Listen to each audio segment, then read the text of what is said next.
How to survive in a desert, survival instincts. तो एक desert के अंदर बहुत सारी स्कॉचिंग हीट होती है, तो आपका सर्वाइवल का एक बहुत बड़ा चैलेंज बन जाता है। साथ ही में डेजर्ट में सैंडस्टॉर्म इतने आते हैं कि आपको अपना ध्यान बहुत जल्दी से रखना पड़ता है, और आपको ये ध्यान रखना पड़ता है कि आप ऐसे थर्स्टी ही ना मर जाओ। उसके लिए पहली चीज़ आपको ये लेनी है कि बैंडेड लेनी है, कुछ गॉगल्स ले सकते हो आप, कुछ खाने की चीज़ें ले सकते हो अपने लिए, और पानी तो ऑब्वियसली लेना ही है, कुछ फिश नाइफ, कुछ पेन, कुछ टैबलेट्स और कंपास बहुत ज़रूरी।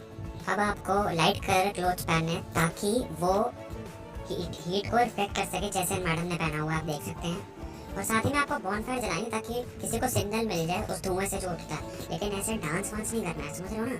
समझ रहे हो ना मेरी बात? ऐसे डांस वांस करोगे तो होगा तुम्हारा काम। उसके बाद मुझे कुछ लोग कहते हैं कि कैक्टस को काट के उससे पानी मिलता है।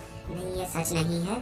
बस उससे थोड़ा सा ही लिक्विड मिलता है और वो पीने लायक भी नहीं होता, क्योंकि उसके अंदर फाइब्रस सब्सटेंस होता है।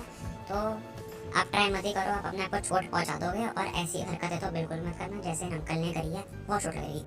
Stay away from wild animals, क्योंकि अगर स्कॉर्पियन और सांप ने डंक मार लिया तो बहुत तेज लगेगी चोट। और आपको ना रात के टाइम चलना है, क्योंकि रात के टाइम क्या होता है कि आपकी बॉडी से ना कम पसीना निकलता है, एनर्जी भी कम, क्योंकि सुबह के टाइम पर बहुत धूप होती है ना, इसलिए।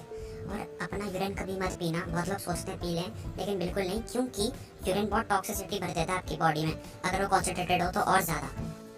और भाई इन झाड़ियों को ढूंढो, क्योंकि इनके रूट्स में से आपको पानी मिल सकता है। उसके बाद बात करते हैं शेल्टर की। तो केव से अच्छा शेल्टर डेजर्ट में कोई नहीं है, आपको ढूंढना पड़ेगा। और आखिरी चीज़ ये है आपके सर्वाइवल के लिए, आप ओएसिस ढूंढो, ताकि वहाँ पे, क्योंकि पानी सबसे इम्पोर्टेंट है, इसलिए ओएसिस इज अ मस्ट।